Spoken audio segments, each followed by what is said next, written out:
स्वागत है आप सबका डिटेल्स फ्रॉम द वुड्स के दूसरे एपिसोड में। आज हमारे साथ एक ऐसी शख्सियत जुड़ने वाली है जिन्होंने रिसर्च से ज़्यादा कंजर्वेशन पे ध्यान दिया है। वनस्पतियों समेत उन्होंने कई सारे प्राणियों को भी कंजर्व किया है। वो IUCN के मेंबर भी है एंड उन्होंने बहुत सारी स्पीसीज़ को IUCN में रजिस्टर करवाया है। एंड उन्होंने Gujarat institute of dessert ecology यानी गाइड इसमें भी अपना योगदान दिया है और अभी फ़िलहाल सहजीवन ऑर्गेनाइजेशन में प्रोग्राम डायरेक्टर पे पोस्ट पे कार्यरत है। आज हम बात करने वाले हैं ग्रासलैंड इकोसिस्टम के बारे में, बन्नी ग्रासलैंड इकोसिस्टम के बारे में, वहाँ के मालधारी लोगों के बारे में, मालधारी लोगों का जीवन कैसे होता है उसके बारे में।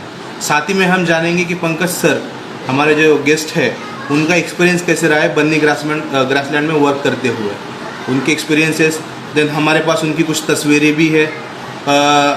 हम उन तस्वीरों के पीछे छुपी कहानियों का भी इसमें चर्चा करेंगे।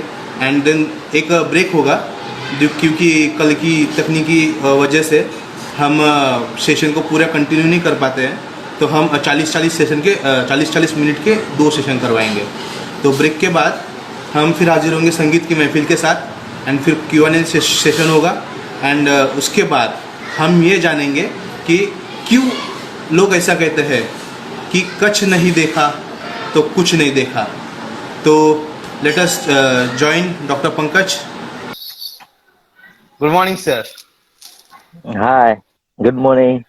Good morning sir. Good morning. Good morning. Yes, नमस्ते। Yes. जितने भी लोग आज हमको देख रहे सुन रहे,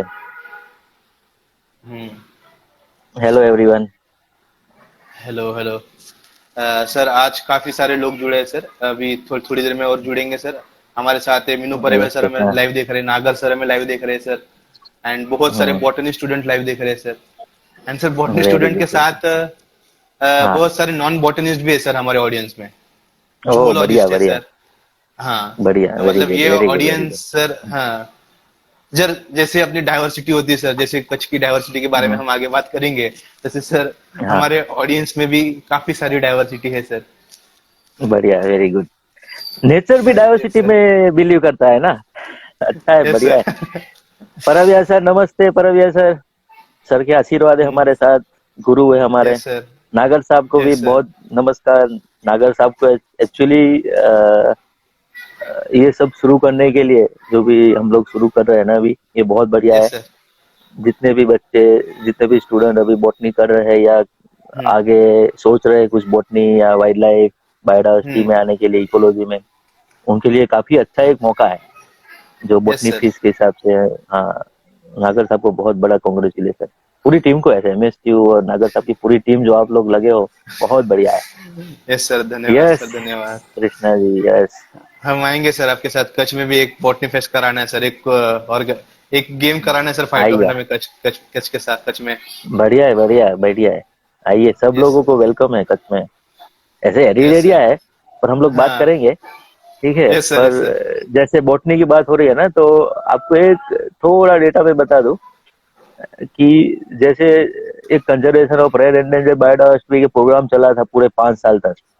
तो उसमें कच्छ से गाइड करके जो ऑर्गेनाइजेशन जिसमें मैं था पहले, गुजरात इंस्टीट्यूट ऑफ हाँ हाँ डेजर्ट हाँ। इकोलॉजी, हाँ MSc सर। यूनिवर्सिटी था और गुजरात इकोलॉजिकल सोसाइटी थी। तो पूरे गुजरात में जो 5 साल तक सर्वे चला, तो उसमें ज्यादातर मैं प्लांट्स पे फोकस, ऐसे पूरे बायोडायवर्सिटी पे था। और उसमें कुछ हमने 36 IUCN रेड डेटा बुक में जो प्लांट्स थे ना, उसको हम लोग कुछ सर्वे कर रहे थे, उसका स्टेटस देख रहे थे। तो आप अच्छा। लोग बिलीव नहीं करोगे, out of 36 more than 23 plant, क्योंकि 2 कंफर्म नहीं हुआ था आज भी, हम्म। है ना। टोटल 25 प्लांट वो रिकॉर्डेड हुए थे कच्छ से। फिर भी हम लोग बोलते हैं एरिड सेमी एरिड एरिया है, ड्राईलैंड एरिया है ना। तो इतना इकोसिस्टम का यहाँ पे डाइवर्सिटी है, तो उसी हिसाब से जितना इकोसिस्टम ज्यादा उतना बायोडाइवर्सिटी ज्यादा, तो obviously plant yes sir. Species भी ज्यादा है यहाँ पे, है ना। तो यस सर। Yes sir. आना चाहिए सभी बॉटनी बॉटनी में जितने लोग भी अभी जो भी पढ़ रहे हैं या तो MSc हो गए ना, PhD भी कर रहे हैं, उनको एक यस बार तो सर। एटलीस्ट कच्छ में विजिट करना चाहिए, है ना। Yes sir. ऐसा बोलते हैं ना सर कि कच्छ नहीं देखा तो कुछ ही नहीं देखा सर। हाँ वो स्लोगन काफी अच्छा है बॉटनी के लिए। एक बार क्या यस हुआ सर। ना, यस सर। एक बार ये शायद 2002 या 3 का बात है।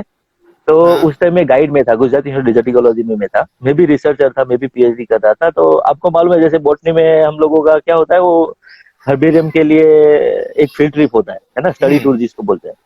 तो एमएससी से कुछ स्टूडेंट आने वाले थे नॉर्थ गुजरात यूनिवर्सिटी से। तो हम्म। हमारे वाईबी डबगर साहब थे, टेक्सोनॉमी जो पढ़ाते वहां पे, तो उनका फोन आया था मुझे लैंडलाइन पे हम्म। कि है तो अभी समर जैसा माहौल, तो हम लोग अगर वहां पे आएंगे तो कितना प्लांट मैक्सिमम आप कलेक्ट करवा सकते हो।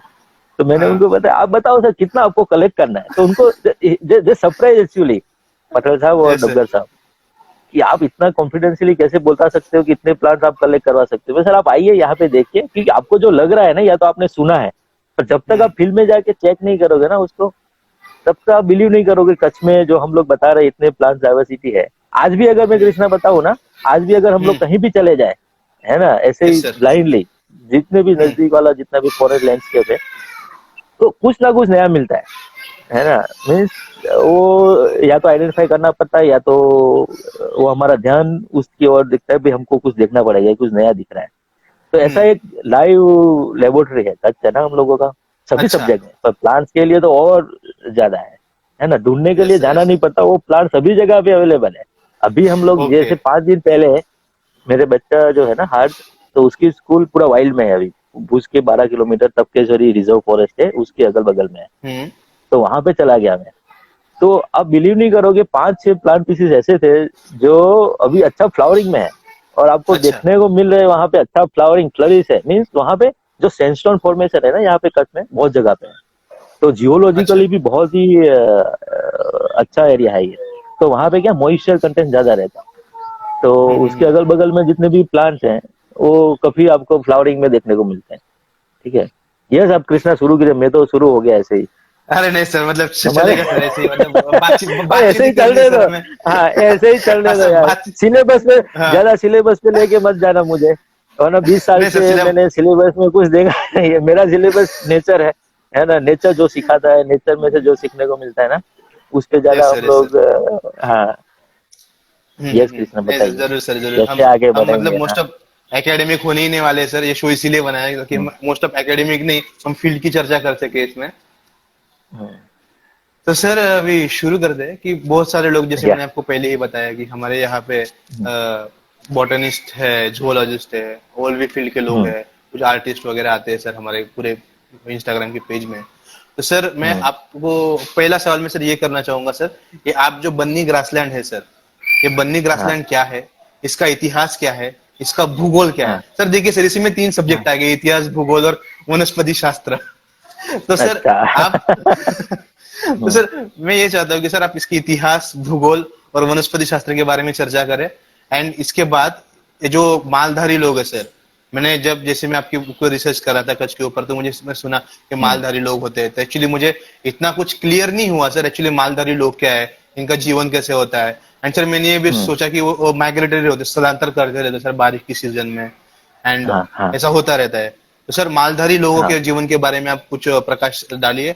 एंड सर आपका एक्सपीरियंस क्या था सर उन लोगों के साथ फील्ड के समय। हम्म, मैं हम्म, चाहता हूँ कि सर आप इन सवालों के जवाब शुरुआत में दे सर। हम्म। काफी अच्छा कृष्णा आपने शुरू किया है, कि जैसे कच्छ में मेरा एंट्री हुआ ना 99 में, तो मेरा हाँ। फर्स्ट ट्रिप जो था वो बन्नी में था। ठीक अच्छा। है, तो काफी अच्छा बन्नी से पहले से जुड़ा हूँ, फर्स्ट डे से ही मैं फील्ड, मेरा जो फील्ड वर्क शुरू हुआ कच्छ में वो बन्नी था। तो उस टाइम हम लोगों का ग्रासलैंड रिस्टोरेशन का प्रोग्राम वहां पे चल रहा था। मैं Gujarat institute of desert ecology में फेलोशिप के लिए अप्लाई किया था, जेआरएफ फेलोशिप के लिए, अच्छा। पीएचडी के लिए। तो हमको फेलोशिप मिला उसमें, और प्रोग्राम में भी हम लोग काम करते थे, तो फुल टाइम पीएचडी नहीं था। ठीक है, तो हम्म। प्रोग्राम और फेलोशिप आपका दोनों पैरेलल चर्च हम लोग चला रहे थे उस टाइम। तो फर्स्ट डे जो फील्ड ट्रिप था वो ऑलमोस्ट 40 डिग्री में हुआ था मेरा, यही अप्रैल अच्छा। मई मंथ का ट्रांसिशन था। तो मेरे साथ 2 और दोस्त लोग थे यहाँ पे, उनका नाम नहीं मैं हाँ। बता सकता, पर वो तो 10-15 दिन में चले गए यहाँ से। कि अच्छा। बहुत टफ है यहाँ पे फील्ड वर्क। ठीक है, पर क्योंकि अभी देखिए बोटनी में 2 प्रकार के लोग आते हैं, है ना, हम्म। बाय चांस वाले हैं या पैशन वाले हैं, कि नहीं मुझे हम्म। नेचर साइंस के साथ कुछ काम करना है, और मेरा लाइफ ऐसे बनाऊंगा, मैं पैशन भी उसमें है, और मुझे कुछ वहां से जॉब भी मिले और सेटिस्फेक्शन के साथ मैं कुछ आगे कंट्रीब्यूशन कर सकूं हमारे सब्जेक्ट यस में। सर। ठीक है, तो मैं शायद उस सोच से आया था कच्छ में कि जाना तो नहीं है यहाँ पे, तो अच्छी तरह से बोटनी में यहाँ पे कंट्रीब्यूशन हम लोग कर पाए, उसी हिसाब से मैं आगे बढ़ा। सो बन्नी ग्रासलैंड ऐसे अगर लिटरेचर में सबने सुना है तो एशिया का लार्जेस्ट, सेकंड लार्जेस्ट ग्रासलैंड हुआ करता था। ये हुआ करता था मीन क्योंकि यहाँ पे ऐसा माना जाता था कि मोर देन 100 ग्रास स्पीसीज थी, है ना, हाई न्यूट्रिटिव से लेके सैलाइन ग्रासलैंड यहाँ पे हुआ करता था। और इसी हिसाब से यहाँ पे, क्योंकि पहले बॉर्डर नहीं था, 1947 के पहले जो बन्नी ग्रासलैंड हुआ करता था, तो महाराजा यहाँ थे और बलूचिस्तान और वहां से भी मालधारी लोग यहाँ पे आके अपने लाइफ स्टॉक, जितने भी डोमेस्टिक लाइफ स्टॉक है उनके साथ चरावा के हिसाब से यूज करते थे और वापिस चले जाते थे। ठीक है, उनका सीजनल माइग्रेशन हुआ करता था यहाँ पे। तो ये एक हिस्ट्री हो गया। 1960 और इंडिपेंडेंस के बाद क्या हुआ यहाँ पे कि जो लोग यहाँ पे थे वो सेटल होना शुरू हो गया, है ना, इंडिपेंडेंस के बाद। तो आज यहाँ पे कुछ 52 गांव है और करीबन करीबन 18 से 19 ट्राइब, सब ट्राइब के मालधारी यहाँ पे रहते हैं। ज्यादातर मुसलमान लोग हैं वहाँ पे, और जैसे राइसी पोत्रा, हाले पोत्रा, मुतवा, हिंगोरजा, है ना, ऐसे ऐसे ट्राइब, सब ट्राइब के लोग यहाँ पे हैं। और 7,500 करीब कुछ हाउस होल्ड फैमिली है और मोर देन 1 लाख, करीब 1 लाख यहाँ पे लाइफ स्टॉक है। ज्यादातर यहाँ पे एक बन्नी बफेलो करके एक ब्रीड है जो बहुत ही यूनिक है ना, जो ये एनवायरमेंट में पली है। मैं आपको बताऊंगा क्यों ये एनवायरमेंट में इवोल्व हुई है ये ब्रीड। तो बन्नी बफेलो यहाँ पे है, कांकरेज काऊ है, सीप गोट है बहुत कम है, और कैमल मालधारी यहाँ पे आते जाते रहते बन्नी में। ठीक है, और करीबन करीबन ये 2500 स्क्वायर किलोमीटर जितना एरिया है। ठीक है, और जैसे मैंने बताया कि हुआ करता था हिस्ट्री में एक एशिया का लार्जेस्ट ग्रासलैंड, और 1960 में जो सेलिनिटी, जो ग्रेटर रन ऑफ कच्छ अगर आप देखो तो नॉर्थ साइड है जहाँ पे भी रण उत्सव चल रहा है ना। जैसा आपने बताया कच्छ नहीं देखा तो कुछ नहीं देखा, ये वहां से आया हुआ है स्लोगन। ठीक है, तो जो ग्रेटर रन ऑफ कच्छ से जो सेलिनिटी इंक्रीजन हो रहा था, क्योंकि यहाँ पे इनहेरेंट सेलिनिटी है ना, इसका हिस्ट्री देखो आप, तो सेलिनिटी सोइल में ही है। तो वो सैलिनिटी को कंट्रोल करने के लिए गवर्नमेंट ने क्या किया, वहां पे प्रोसोपिस जुलिफ्लोरा, जो गांडा बबूल हम लोग बोलते हैं जिसको, ठीक है, तो उसको इंट्रोड्यूस किया गया सैलिनिटी को कंट्रोल करने के लिए, है ना, विदाउट कुछ और रिसर्च किए बिना कि इसका आगे क्या इम्पैक्ट हो सकता है और नेचर इकोसिस्टम या तो नेचर बायोडाइवर्सिटी पे। और फिर तो हमको मालूम है क्या हुआ, गांडा बबूल तो पूरा फैल गया है अभी, है ना। आप देखो अभी तो बंडी में ऑलमोस्ट जो इसरो या तो गाइड और हमने जो भी रिमोट सेंसिंग डेटा से जो भी क्लासिफिकेशन किया है, तो ऑलमोस्ट 50% से भी ज्यादा अभी प्रोसोपिस इन्वेडेड है ग्रासलैंड। ठीक है, और तो एक सबसे बड़ा चैलेंज जो हम लोग अभी देख रहे हैं कि हम लोग ग्रासलैंड रिस्टोरेशन करना शुरू किया है 5 साल 6 साल पहले, और वहाँ के जो मालधारी है उनका एक संगठन बना हुआ है, बन्नी ब्रीडर एसोसिएशन, है ना। उनके साथ मिलते हुए हम लोगों ने वहाँ पे एक रिसर्च स्टेशन इनिशिएटिव किया है। अगर उसमें मैं बताऊँ तो उसमें नॉट ओनली बॉटनिस्ट जैसे मेरे जैसे लोग भी उसमें हैं, वाइल्ड लाइफ वाले भी लोग उसमें हैं, उसमें इकोलॉजिस्ट है, उसमें इकोनॉमिस्ट है, उसमें सोशल साइंटिस्ट भी है। अच्छा, तो हमारे जितने भी स्टूडेंट अभी देख रहे हैं उनको लगता होगा ये भी कहाँ पे जा रहा है ये बात हमारा, ठीक है। पर हम लोगों का जो एक्सपीरियंस रहा है अभी कृष्णा, है ना, जो भी 15-20 साल से हम लोग ने जो अप्रोच पे बात करना शुरू किया था, मैं बहुत रिस्पेक्ट करता हूँ, सभी सब्जेक्ट को रिस्पेक्ट करता हूँ। ठीक है, एकेडमिक भी रिसर्च उसमें होना चाहिए, फंडामेंटल रिसर्च होना चाहिए, पर अप्लाइड रिसर्च में भी अभी लोग आगे बढ़ने के लिए सोच रहे हैं, है ना, एक्शन ओरिएंटेड रिसर्च जिसको बोल रहे हैं हम लोग। तो ऐसे रिजल्ट हम लोग लेके आए, रिसर्च जो भी हो रहा है उसका कुछ ना कुछ एक्शन में हम लोग लेके जाए, है ना। लैब रिसर्च होना चाहिए, वो बहुत नेसेसरी है कुछ भी एक्शन में जाने के लिए, ठीक है। और ऐसे रिसर्च नहीं होने चाहिए जो एकेडमिक है और एक अच्छे पीयर रिव्यू जर्नल में पब्लिकेशन हो गया या तो अच्छा थीसिस बन गया, वो अलमारा में है, ठीक है। तो जितने भी स्टूडेंट अभी देख रहे हैं ना, उनको मैं एक रिक्वेस्ट कर रहा हूँ, और अभी वो जरूरत भी है ना। ऐसे रिसर्च आप कीजिए, ऐसे पीएचडी कीजिए, ऐसे डिसर्टेशन आप कीजिए, तो आपको भी एक सेटिस्फेक्शन मिलेगा कि मेरा जो आउटकम या तो मैं जो रिकमेंडेशन मेरी थीसिस में बता रहा हूँ ना, वो कहीं ना कहीं लिंक हो रहा है या तो एक्शन में उसको कोई लेके जाने के लिए सोच रहा है, ठीक है। और आज के आप जो कायदा कानून भी अगर देखो, एनवायरमेंट लॉ जितने भी अभी आ रहे हैं, जैसे बायोलॉजिकल डाइवर्सिटी एक्ट आया 2002, ठीक है, उसमें बड़ी बड़ी बात की है कि हर एक पंचायत को वहाँ पे बायोडाइवर्सिटी मैनेजमेंट कमेटी बनाना है, पीपल बायोडाइवर्सिटी रजिस्टर बनाना है। पर व्हाट इज द नेक्स्ट, है ना, वो एक बड़ा मिसिंग है कि आगे करना क्या है लोगों को। यार एक बार बन गया है वो रजिस्टर, तो फिर से वो एक अलमारा में अच्छा एक डॉक्यूमेंटेशन बन के रह जाएगा, तो वो नहीं है। उसका उद्देश्य जो है अल्टीमेटली, जब भी सीबीडी हुआ था, कन्वेंशन जितने भी हुए, जितने भी पार्टीज, जितने भी सिग्नेटरी, 119 कंट्रीज ने सिग्नेटरी किए थे, और फिर गवर्नमेंट ऑफ इंडिया ने उसको अडॉप्ट किया और अपना कानून जो बनाया biological diversity yes act, sir. है ना। तो हर एक स्टेट में अभी जैसे बायोडाइवर्सिटी बोर्ड्स है, एनबीए है जो नेशनल लेवल पे ये एक्ट को इम्प्लीमेंट कर रहा है।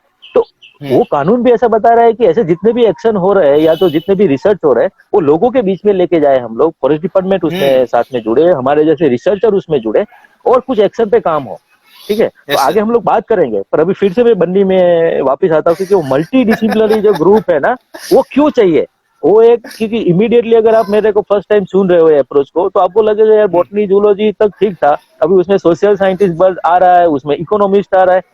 क्योंकि हमारा एक्सपीरियंस ऐसा रहा है कि अगर आप बॉटनी बॉटनी का बात करोगे, ग्रासलैंड बचाने का बात करोगे, तो एक लिमिटेड आपका वॉल्यूम रहेगा कि आपके यस सर। जैसे जो पढ़ने वाले लोग हैं बॉटनी में, जूलॉजी में, वो कुछ आपको अंडरस्टैंडिंग या तो समझ सकते हैं तो ये कुछ पढ़ा हुआ है और ग्रासेस को बचाने के लिए कुछ बात कर रहा है। पर जब आप उसमें लाइवलीहुड का एंगल एक ज्वाइन करते हो कि वहां पे पास्टल कम्युनिटी है, इतने मालधारी है वहां पे, उनका इतना इकोनॉमी वहां पे चल रहा है, मोर देन 1000 करोड़ इकोनॉमी वहां पे है, और उनका अच्छा। लाइवलीहुड जो बफेलो है वो फीडिंग करती है हमारी ग्रासेस को। तो और एक आपका स्ट्रॉन्ग इनिशिएटिव होगा, और लोग आपके साथ जो लाइवलीहुड के एंगल को जो समझ रहे हैं वो भी उसमें कुछ समझना शुरू करेंगे, नहीं भाई ये अच्छी बात है।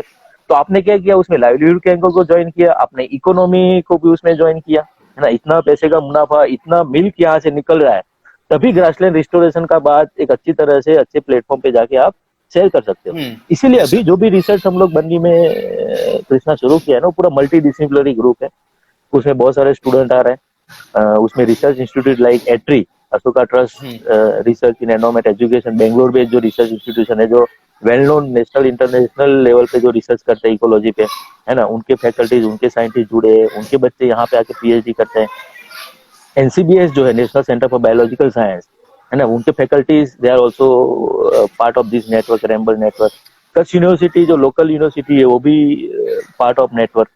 तो और भी जैसे इकोनॉमी से जेएनयू से आते हैं, शिवनादर यूनिवर्सिटी से आते हैं, है ना, हम लोग लिखते रहते हैं MS university, Gujarat university, north Gujarat university, जब भी यहाँ पे फेलोशिप हम लोग हर साल कुछ ना कुछ दे रहे हैं यहाँ पे। तो बहुत सारे स्टूडेंट यहाँ पे अप्लाई करते हैं और वो डिसर्टेशन करते हैं, पीएचडी करने के लिए यहाँ पे आते हैं। तो एक मल्टी डिसिप्लिनरी जैसा एक ग्रुप नेटवर्क खड़ा हुआ है, और हम लोगों का वही अप्रोच है कि जब तक सब लोग नहीं जुड़ेंगे ना, तब तक जो एक्चुअली जो रिस्टोरेशन का काम बन्नी में होना चाहिए ना, वो सही तरीके से नहीं होगा। ठीक है। Yes sir. यस कृष्णा, अभी आप बताइए। हाँ तो सर, मालधारी लोग जैसे आपने बोला कि 1000 करोड़ तक का टर्नओवर रहता है सर मालधारी लोगों का, उनकी हाँ। इकोनॉमी देखी जाए तो सर मालधारी लोग कौन है सर? माल, क्योंकि सर हर एक नाम का अपने आप में ही मतलब होता है। तो हाँ। सर हाँ। मालधारी नाम का मतलब क्या है सर? ये जैसे आपने कहा कि ये पाकिस्तान से आए हुए हैं, वो स्थलांतर करते रहते हैं, एंड सर बारिश के मौसम बलूचिस्तान में तक भी से आए थे। बलूचिस्तान, हाँ बलूचिस्तान से आए हैं, हम्म, एंड क्या कहते हैं, हाँ वो बारिश बारिश के मौसम में भी वो स्थलांतर करते हैं सर। तो बारिश में वहां पे हम्म। पूरा, मैंने सोचना कि पानी भर जाता है, तो फिर उनको रहना थोड़ा मुश्किल हो जाता है। तो हाँ। सर इसके ऊपर थोड़ा प्रकाश डालिए सर, ये है क्या मालधारी लोग कौन है? तो जैसे हमने जब काम शुरू किया रिस्टोरेशन का, तो उनका सीजनल ट्रेडिशनल जो ग्रेजिंग रूट होता है ना, कि उनका एक्सेसिबिलिटी है, जैसे मैंने पहले भी बताया कि बन्नी ग्रासलैंड हाई न्यूट्रिटिव ग्रासेस को भी सपोर्ट करता है, सेलाइन मिक्स जो ग्रासलैंड है उसको भी सपोर्ट करता है, और फाइबर कंटेंट जिसमें ज्यादा सेल्यूलोज है, जिसको हम लोग हमारे टेक्निकल में फोक्स बोलते हैं या तो सेजिस बोलते हैं।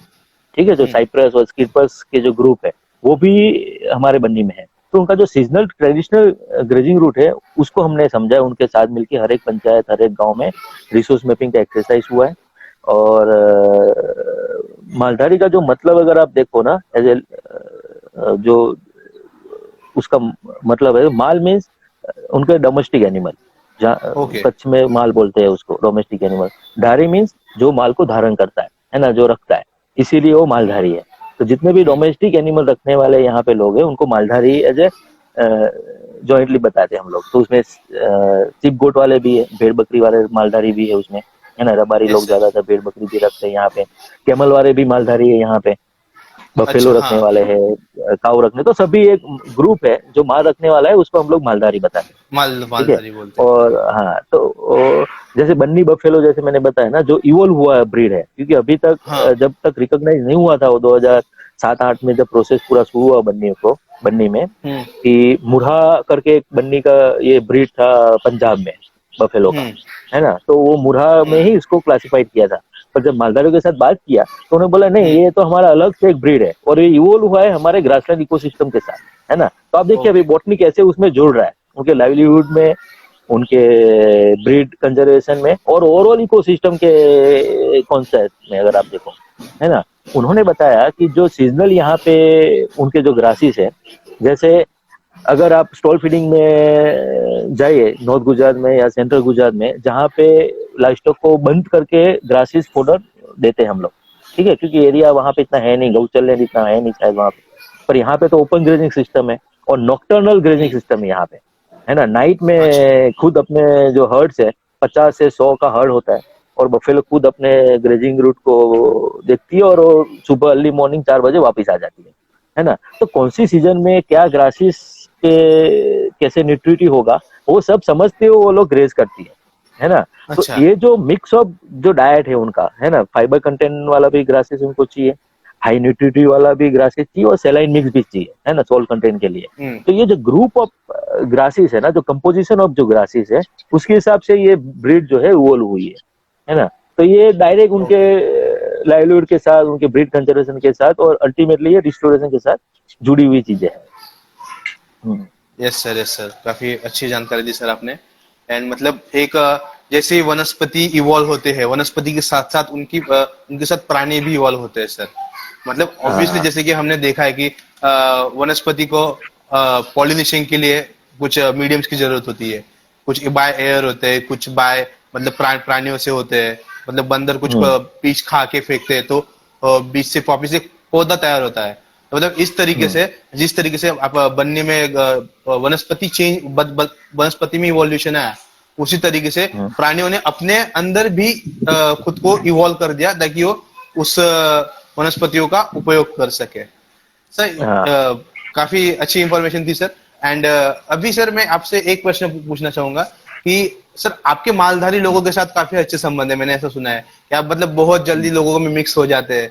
एंड एक ऐसा किस्सा मुझे मतलब कहा गया था कि आपके दो दोस्त काला डूंगर में कुछ फंस गए थे। एंड अभी काला डूंगर क्या है, काला डूंगर का मतलब वहां पे क्या क्या चलता है सर? आप मतलब उस जमाने में, अभी तो शायद काफी बदलाव आ चुका होगा काला डूंगर में। तो सर मैंने सुना था कि आपने दो दोस्तों की मालधारी लोगों की वजह से बैठे बैठे वहां से निकाल लिया था सर, ये किस्सा क्या है सर? अच्छा, तो ये शायद बात है 99 का। 99 में कुछ गिर फाउंडेशन का प्रोजेक्ट था मेडिसिनल प्लांट और रेयर एंडेंजर प्लांट पे, है ना। तो एसके पटेल और रामाराव करके जो वल्लभ विद्यानगर में रेड्डी साहब के स्टूडेंट थे, हमारे गुरु रेड्डी साहब, उनके स्टूडेंट थे और वो दो लोग यहाँ पे कुछ कलेक्शन के लिए आए थे। तो मैं भी नया नया था, मुझे भी 1-1.5 साल ही हुआ था कट में, ठीक है। पर लोगों से काफी अच्छा पहले से एक जुड़ाव रहा है ना। अगर चाइल्डहुड से भी बात करें ना, तो जब भी फॉरेस्ट में चले जाते थे तो वहाँ के ट्राइबल या तो जो मालधारी है वहाँ पे भेड़ बकरी वाले, उनके साथ बैठते थे, उनकी चाय पानी पिया करते थे। तो एक डर नहीं था, है ना। वो हम लोग जानने की कोशिश, एक इंश्योरेंस रहा करता था कि ये लोग क्या कर रहे हैं यहाँ पे। हम लोग तो चलो पेड़ पौधे देख रहे हैं, तभी मालूम पड़ता था हमको कि इनका लाइवलीहुड इस पे डिपेंडेंट है ना। तो पर इतना ज्यादा हम लोग सीरियस नहीं थे, क्योंकि हम, आप समझ सकते हो, हम लोग एमएससी फ्रेश किए हुए आए हैं, ज्यादातर प्लान कलेक्शन ये सब होता है, पर कभी कभी बीच में मिल जाते थे। तो एक पहचान जैसा हुआ करता था उस टाइम, ठीक है। तो सभी लोग नहीं, पर कुछ कुछ लोग ऐसे थे जो हमको पहचानते थे, या तो उनको मालूम है कि हम लोग क्यों घूम रहे हैं यहाँ पे, है ना। तो उस टाइम हमको मालूम नहीं था और इतना एक्सेस नहीं था, मोबाइल नहीं था, और इतना जैसे भी फ्रिक्वेंटली जो बसेस या तो वो रूट में जा रही है ना, ये काला डूंगर जो है वो ग्रेटर रन ऑफ कच्छ जो है, अगर आप कच्छ का मैप माइंड में रखो तो टॉप मोस्ट जो नॉर्थ बॉर्डर है हमारा, इंडो पाकिस्तान बॉर्डर, ठीक है, उस साइड काला डूंगर है हम लोगों का, है ना। मेन लैंड वहां पे खत्म हो जाता है, मेन लैंड वहां तक है। फिर आगे आप देखो तो ग्रेटर ऑफ कच्छ है, और फिर आगे आप राजस्थान जैसलमेर की ओर जा सकते हो, और अगर लेफ्ट साइड जाएंगे तो आप पाकिस्तान बॉर्डर की ओर जा सकते हो, है ना। तो वहां से कुछ 70 किलोमीटर है जीरो लाइन हमारा इंडो पाकिस्तान, ओके, ठीक है। और आज जो काला डूंगर जो है, ब्लैक हिल जिसको बोलते हैं, वो Kutch desert wildlife sanctuary जो है हमारे 6 जो प्रोटेक्टेड एरिया है उसमें जो सबसे इम्पोर्टेंट जो प्रोटेक्टेड एरिया है Kutch desert wildlife sanctuary, जिसमें बहुत सारे यूनिक बायोडाइवर्सिटी है हम्म। और फ्लोरा भी बहुत यूनिक है। तो 99 में हम लोग गए थे वहां पे, हमको उतना मालूम नहीं है ना, हम लोग अच्छा। छकरा, एक ओपन नए छकरा नए आता था, थे। वो छकरा में, हाँ छकरा में बैठ के चले गए, जो भी खाना पीना हमारा वो ग्राउंड नट या तो जो फ्रूट थे, बनाना, केला, और पार्ले मिलता था उस टाइम, पार्ले जी, तो हाँ। वो था, और पानी की 2-3 बोतल थी, और हम लोग तो चले गए वहां पे, है ना। बहुत मुश्किल से हम लोग पहुंच गए काला डूंगर, ठीक है। खाना पीना तो उस टाइम इतना हुआ नहीं करता था, पर गॉड ग्रेस की वहाँ पे बॉर्डर सिक्योरिटी फोर्स के लोग थे, तो उन्होंने एक नाइट हमको खिलाया वहाँ पे, जो रोटी उनके लिए अच्छा। आई थी टिफिन में।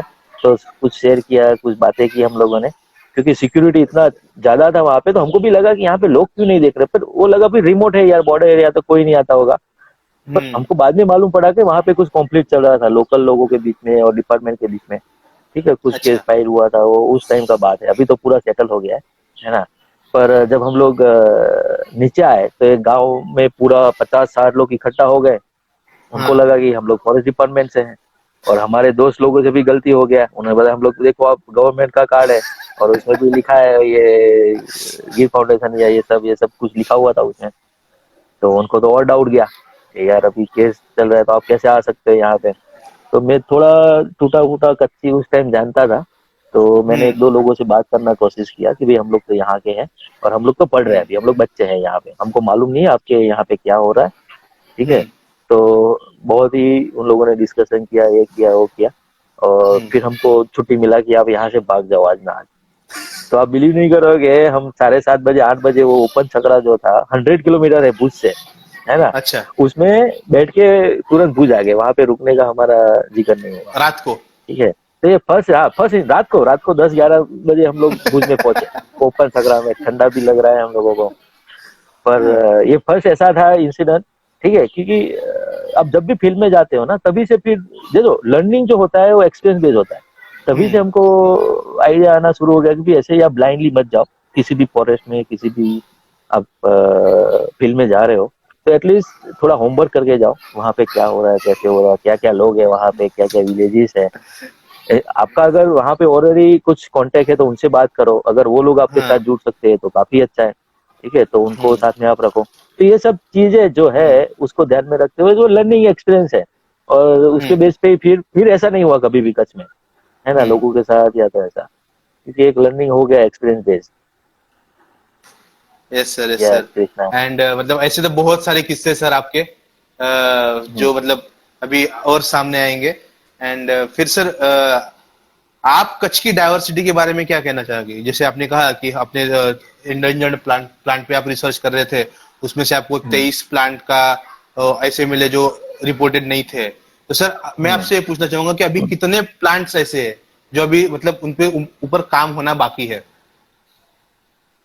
तो कृष्णा बहुत अच्छा है ये क्वेश्चन, और जितने भी बॉटनी के लोग, बॉटनी के स्टूडेंट हमारे सुन रहे हैं ना, क्योंकि हम्म। देखिए अभी रिसर्च होता है या तो थीसिस बनती है, सर्वे होते हैं, है ना, फील्ड बेस्ड सर्वे हम्म। होते हैं, इंफॉर्मेशन इकट्ठा होता है, तो हम्म। इंफॉर्मेशन तो मोर देन सफिशिएंट है कच्छ का, ऐसा मैं मान रहा हूँ अभी, है ना, yes on sir. IUCN theatre जितने भी अभी प्लांट्स हमारे पास रिकॉर्डेड हुए हैं।